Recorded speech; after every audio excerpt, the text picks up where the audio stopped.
नमस्कार, अपन उत्तराखंड के इस बुलेटिन में आपका स्वागत है। आपके साथ मैं हूं समर्थ प्रेरणा। चलिए बुलेटिन की शुरुआत करेंगे। यूपी की राजधानी लखनऊ और उत्तराखंड की राजधानी देहरादून के बीच आज से वंदे भारत ट्रेन शुरू हो गई है, जिसका प्रधानमंत्री नरेंद्र मोदी ने वर्चुअल माध्यम से हरी झंडी दिखाकर शुभारंभ किया।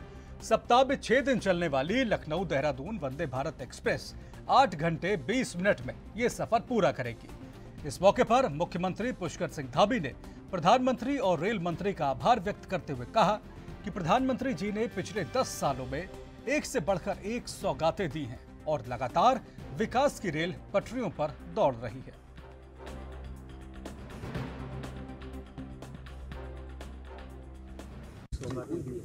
माननीय प्रधानमंत्री जी ने पिछले 10 सालों में देश को एक से बड़ी एक सौगातें दी हैं। लगातार विकास की जो रेल है वो सरपट पटरियों पर दौड़ी है, विकास तेजी से दौड़ा है। उस क्रम में आज 85,000 करोड़ की जो योजनाएं हैं उनका लोकार्पण शिलान्यास हुआ है। हम उत्तराखंड के अंदर भी अनेक नई हमारी यहाँ से ट्रेनें प्रारंभ हुई है। लाल कुआं से अमृतसर के लिए हुई है, दिल्ली से देहरादून के लिए वंदे भारत एक्सप्रेस चली है, टनकपुर से देहरादून के लिए चली है। और आज उत्तर प्रदेश की राजधानी लखनऊ और उत्तराखंड की राजधानी देहरादून से वंदे भारत एक्सप्रेस प्रारंभ हुई है। निश्चित रूप से इस ट्रेन के मैंने बताया कि आज देहरादून से लखनऊ की वंदे भारत ट्रेन का इनॉग्रल रन था, जिसका प्रधानमंत्री जी द्वारा उद्घाटन किया गया। भविष्य में सेवा हफ्ते में 6 दिन चलेगी, सोमवार को छोड़कर, जैसा प्रस्ताव है। और ये लगभग देहरादून से लखनऊ का सफर 8 घंटे में तय करेगी। तो ये मॉर्निंग में लखनऊ से चलेगी, दोपहर को देहरादून आएगी, दोपहर को वापस चलेगी देहरादून से और रात में वहाँ पहुँच जाएगी। इसका भी प्रस्तावित समय जो है वो मैंने जैसे बताया कि टेंटेटिव समय जो हम लोग के पास उपलब्ध है उसके हिसाब से करीब 5:15 बजे के आसपास ये लखनऊ से स्टार्ट होगी सुबह, और यहाँ पर करीब 1:30 बजे तक आएगी, और यहाँ से वापस 2:30 बजे स्टार्ट होगी, करीब 10:30 बजे तक मिल रही है। उसी दिन ये लगातार बड़ी शीघ्र और वंदे भारत भी उत्तराखंड को मिलेंगी। और आज वो सपना साकार हुआ है कि देहरादून से लखनऊ तक के लिए वंदे भारत आज उद्घाटन हुआ। 85,000 करोड़ की योजनाओं का शिलान्यास और लोकार्पण हुआ। इसके लिए रेल मंत्री जी और प्रधानमंत्री जी को बहुत बहुत बधाई। मैंने पिछले सत्रों में राज्यसभा में भी इसकी मांग की थी और मुझे तो बहुत हर्ष है कि मेरी वो मांग आज पूरी हुई है। केंद्र सरकार ने सिटीजनशिप अमेंडमेंट एक्ट यानी सीए का नोटिफिकेशन जारी करके देश भर में यह कानून लागू कर दिया है। इस पर उत्तराखंड के मुख्यमंत्री पुष्कर सिंह धामी का कहना है कि सीए एक ऐतिहासिक कदम था। प्रधानमंत्री के नेतृत्व में जिस तरह धारा 370 समाप्त हुई और कश्मीर भारत का अभिन्न अंग बन गया, अयोध्या में भगवान राम की प्राण प्रतिष्ठा के साथ ही भव्य और दिव्य मंदिर बन गया, इसी तरह बांग्लादेश, अफगानिस्तान और पाकिस्तान में रहने वाले लोगों के साथ जो अत्याचार हुआ है उन्हें अब भारत की नागरिकता मिल जाएगी। ये एक बहुत बड़ा ऐतिहासिक कदम था। माननीय प्रधानमंत्री जी के नेतृत्व में जिस प्रकार से देश के अंदर धारा 370 समाप्त हुई, कश्मीर भारत का अभिन्न अंग बन गया, अयोध्या में भगवान राम की प्राण प्रतिष्ठा हो गई, भगवान राम का भव्य और दिव्य मंदिर बन गया। इसी प्रकार से बांग्लादेश में, अफगानिस्तान में, पाकिस्तान में रहने वाले जो हिंदू थे, फारसी थे, बौद्ध थे, जैन थे, उन सभी को, सिख थे, उन सभी को भारत की नागरिकता मिल जाएगी। ये उनकी सुविधा के लिए बनाया था। जो पीड़ित थे, जिनके साथ अत्याचार हुआ, अन्याय हुआ, उन सभी को भारत में इस कानून के बन जाने से यहाँ की नागरिकता मिल जाएगी। इसके लिए मैं आदरणीय प्रधानमंत्री जी का और गृह लोकसभा चुनाव की घोषणा से पहले राज्य को एक के बाद एक विकास योजनाओं की सौगात मिल रही है। इसी क्रम में मुख्यमंत्री पुष्कर सिंह धामी ने 17 विभागों की करोड़ों की लागत से 122 योजनाओं का शिलान्यास और लोकार्पण किया। उधर कांग्रेस प्रदेश प्रवक्ता शीशपाल सिंह बिष्ट ने कहा है कि पिछले 7 सालों से बीजेपी सिर्फ लोकार्पण और शिलान्यास का खेल खेल रही है, लेकिन कोई भी काम धरातल पर नहीं दिखता। लोकसभा चुनावी और आचार संहिता लागू होने से पहले धामी के द्वारा लगातार ताबड़तोड़ शिलान्यास किया जा रहा है, योजनाएं क्रियान्वित की जा रही है। वहीं अभी 8,275 करोड़ की योजनाओं का शिलान्यास वो लोकार्पण मुख्यमंत्री पुष्कर सिंह धामी के द्वारा किया गया। इसको आप किस देखिए, 7 साल से प्रचंड बहुमत वाली भाजपा की सरकार राज्य में है और शिलान्यास के अलावा जनता ने विकास तो देखा ही नहीं है। शिलान्यास तो जो है ताबड़तोड़ अब लोकसभा चुनाव को देखते हुए भी हो रहे हैं। इससे पहले भी शिलान्यास हुए। खुद प्रधानमंत्री मोदी जी जब पिछले कुमाऊं दौरे पे आए थे तो 22,000 करोड़ रुपए की योजनाओं का उन्होंने शिलान्यास किया था। 22 रुपए भी धरातल पर कहीं जो है लगता हुआ नहीं दिखाई दिया। तो शिलान्यास होना और विकास होना दोनों अलग अलग चीज हैं, क्योंकि चुनाव को देखते हुए जनता की आंखों में धूल झोंकने के लिए, मुद्दों से जनता का ध्यान भटकाने के लिए ताबड़तोड़ जो है शिलान्यास हो रहे हैं। अखबारों में बड़े बड़े विज्ञापन दिए जा रहे हैं, चैनलों पे बड़े बड़े विज्ञापन दिए जा रहे हैं, लेकिन हकीकत में कहीं विकास धरातल पर उतरता हुआ दिखाई नहीं दे रहा। और जनता लगातार इससे आश्चर्यचकित भी है, सरकार से सवाल भी पूछ रही है, लेकिन जो है हमेशा लच्छेदार बातें करके और ध्यान भटकाने वाली बातें करके सरकार जो है अपनी जिम्मेदारी से बच रही है। लेकिन इस लोकसभा चुनाव में सरकार की चालाकी काम नहीं आएगी, क्योंकि जनता भाजपा की कथनी करनी के अंतर को भली बातें समझ गई है। अब इसलिए सरकार के झांसे में, भाजपा के झांसे में। यहाँ रुक रहे हैं छोटे से ब्रेक के लिए, जल्द लौटेंगे।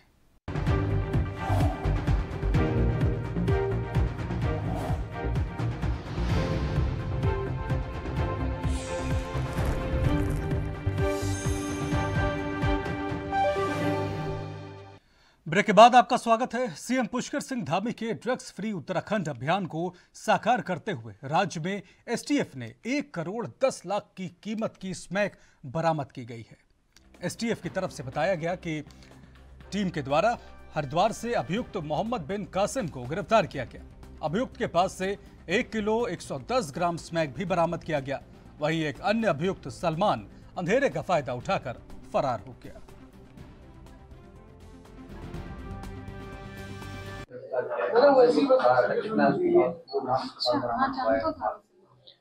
माननीय मुख्यमंत्री जी द्वारा ड्रग्स फ्री देवभूमि अभियान को चलाया जा रहा है और इसी के तहत एएनटीएफ के द्वारा समय समय पर प्रभावी कार्रवाइयाँ की गई हैं।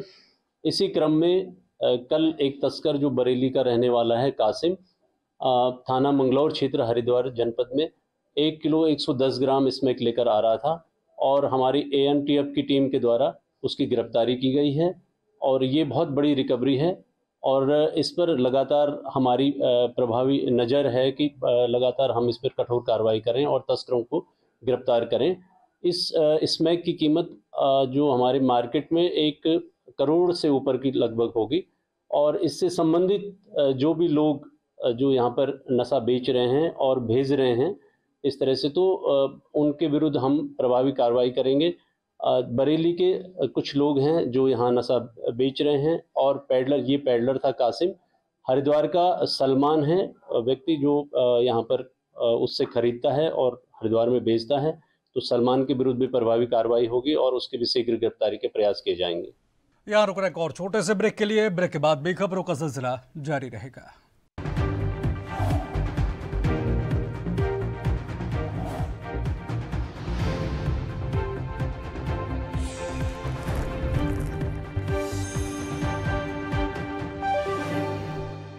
ब्रेक के बाद आपका स्वागत है। लोकसभा चुनाव को लेकर अल्मोड़ा पुलिस एक्टिव मोड में आ गई है।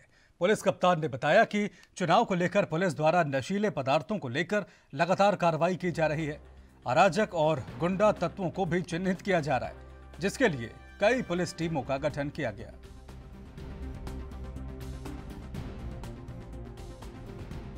देखिए, आगामी लोकसभा चुनाव को लेकर हमारी तैयारियां लगातार जारी है और काफ़ी हद तक हम उसको लगभग कंप्लीट कर चुके हैं, जो आज तक होनी चाहिए थी। पैरामिलिट्री हमारे पास आ चुके, जिनके द्वारा जो भी सेंसिटिव पॉकेट्स थे, जो भी महत्वपूर्ण हमारे शहर थे, हर जगह हमने फ्लैग मार्च करा लिया है। इसके अलावा फिलहाल पिकेट ड्यूटीज़ और जो दूसरे बैरियर बॉर्डर्स की चेकिंग है वो भी हम लोगों ने शुरू कर दी है। फिलहाल जो पीएसी और जो सिविल पुलिस के जवान है, इवन जो पैरामिलिट्री है, उसको हम लोग बॉर्डर जो हमारे इंटर डिस्ट्रिक्ट बॉर्डर है वहाँ पर हम तैनात कर रहे हैं। साथ साथ में जो मेन सेंसिटिव पॉकेट्स है, जो सेंसिटिव पिकेट्स है, वहाँ पर भी हम लोग उसको चेकिंग के लिए लगा रहे हैं। इस दौरान जो भी जो अन्य नारकोटिक्स या जो शराब वगैरह की तस्करी, उसमें भी हमने इसमें जो पैरामिलिट्री और पुलिस की मदद से काफ़ी इसमें हमें सफलता मिली है, काफ़ी हमने इसमें काम भी किया है और भविष्य में भी इस तरह काम करते रहेंगे। साथ साथ में जो गलत एलिमेंट है, जो गुंडा तत्व है या दूसरे, उनको भी हम चिन्हित करने की कार्रवाई कर रहे हैं और उसके खिलाफ भी धीरे अंकिता भंडारी को न्याय दिलाने के लिए परिजनों के धरने को सामाजिक और राजनीतिक दलों का भी समर्थन मिल रहा है। कांग्रेस नेता मुकेश नेगी ने बीजेपी पर निशाना साधते हुए कहा कि यह घटना पूरे प्रदेश के लिए शर्मनाक बात है। वहीं अंकिता के पिता ने सरकार से जल्द अंकिता को न्याय दिलाने की अपील की। वास्तव में ये बहुत दुर्भाग्यपूर्ण स्थिति है और आप पार्टी से पहले एक इंसान हो, एक मानव हो और मानवता आपके अंदर नहीं रहेगी, ये सच्चाई है। आप पार्टी लीग से बाहर आना नहीं चाहते। देखिए, हम सब लोग इंसान हैं और आज पहाड़ की बेटी जो भारतीय जनता पार्टी बेटी पढ़ाओ बेटी बचाओ का नारा देती है, उस की सरकार में आज उनके ही सरकार के नुमाइंदे के द्वारा अंकिता के साथ ये जघन्य अपराध किया गया और आज उसी पर पर्दा डालने के लिए सरकार के लोग जो है इस अपराध को छुपाने का काम कर रहे हैं और ये बड़ा दुर्भाग्यपूर्ण स्थिति है। मैंने पहले ही कहा कि मानवता नाम की कोई चीज रह नहीं गई है। मैं बोलना चाहूंगी कि कोई भी मनुष्य ना उत्तराखंड में अपना जन्म लेना एक वरदान से कम नहीं समझता है ना। पर यहाँ पे जब से 2 साल से केस हो रहा है, अंकिता बहन के साथ ये यहाँ पे इतनी बड़ी घटना हुई है, हम इसको ना अपना दुर्भाग्य ही समझते हैं क्योंकि आज की डेट में ना बेटियां बिल्कुल भी सुरक्षित नहीं है। गढ़वाल को उत्तराखंड को देवभूमि बोला जाता है, पर ये किसी उससे देवभूमि नहीं रह गया है। देवभूमि में देवी देवता की पूजा की जाती है, बट यहाँ पे जब नारी शक्ति का सम्मान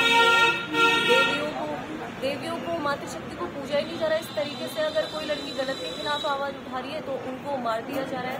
अगर यहाँ पे छात्रों की बात करते हैं, छात्र गलत के खिलाफ आवाज उठा रहे हैं तो उनको रोडों पे डंडों से मारा। ये होते हुए लग रहा है कैसे तो ये लोग हैं, इनके घर में माँ नहीं है, माँ की ममता कहाँ मर गई है इन लोगों की। वो माँ 13 दिन से यहाँ पे बैठी, हम लगातार 13 दिन से यहाँ पे बैठे हैं और हमें यहाँ पे कोई भी सहयोग नहीं मिलता है। औरतें दूसरे कार्यक्रमों में जा रही हैं लेकिन एक बार यहाँ पे उनका साथ देने नहीं आ रही है। बेटी उनकी सिर्फ उनकी बेटी नहीं है, वो कल को आपकी बेटी के साथ भी हो सकता है। अगर आप आज उनकी जेल मजदूरी करोगे, गुलामी मैं कहूँगी, हमारे देश को आज़ाद कर दिया, हमारे उत्तराखंड को आज़ाद कर दिया, बट यहाँ के लोगों की मानसिकता कब आज़ाद होगी?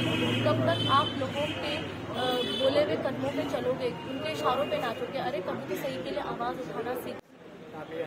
का 13वां दिन है और सबसे पहले हमारी माँ का कॉल रिकॉर्डिंग और लोकेशन और प्रयोग कार्यों पर सरकार द्वारा उत्पीड़न किया जा रहा है, इसलिए हमने यहाँ पे हमारे धरना उठाया है। यहाँ पर रुक रहेगा और छोटे से ब्रेक के लिए।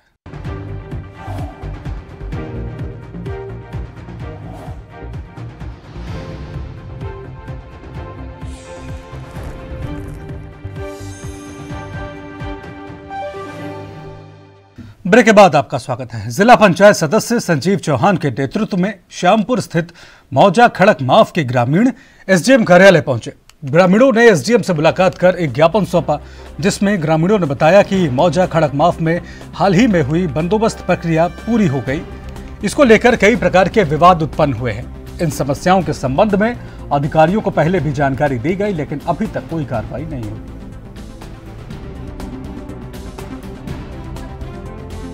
ये खदरी ग्राम सभा है, पूर्व में बंदोबस्त तो हुआ था उसमें, और बंदोबस्त में हमने पहले ही शिकायत डाली थी कि बंदोबस्त जो है लोगों से पूछ के नहीं करा गया है और अभी त्रुटियां सामने आई हैं।